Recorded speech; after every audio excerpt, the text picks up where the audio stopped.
Pagkatapos ng 6 na buwan sa kalawakan, ang katawan ay labis na napapagod at nagbago. Ang immune system ay humihina na nagpapahirap sa paglaban sa bakterya. Ipinapakita ng pananaliksik na ang mga mikrobyo ay nagbabago at nagiging mas agresibo sa mga kondisyon ng zero gravity. Sa makatuwid, ang kalinisan ay hindi isang kapritsyo lamang kundi isang depensa laban sa mga sakit sa hinaharap. Kapag ang araw ay naglalabas ng mga daloy ng radiation, si Rick ay nagtatago sa isang espesyal na kompartamento sa likod ng mga pader na mas mahusay na nagpoprotekta laban sa mga mapanganib na particle. Sa orbit, walang atmosfera tulad ng sa Earth at lahat ng radiation sa kalawakan ay direktang tumatama sa katawan.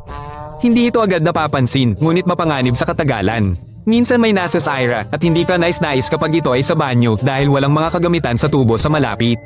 Tila nakakatawa, ngunit mapanganib din ito sa simula pa lang. Sa isang spaceship dapat ayusin agad ang lahat kung hindi ay sunod-sunod na lalabas ang mga problema.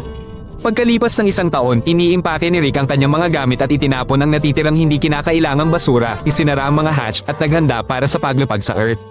Napakahirap bumalik. Ibinabalik ng gravity ang bigat sa normal. Mabigat ang kanyang ulo, nanghihina ang kanyang mga binti at wala na siyang balanse. Kailangang matutunan muli ni Rick ang lahat kahit kung paano maglakad. Ngunit nakaligtas siya, nabuhay sa orbit ng 1 buong taon. At kahit humina ang kanyang mga kalamnan, lamambat ang kanyang mga buto at halos mabaliw ang kanyang utak, ang mahalaga ay napagtanto ni Rick kung gaano niya kamahal ang daigdig. Mag-subscribe kung gusto mo rin. Follow him. Panoorin ang buong episode sa YouTube channel na ito si Rick.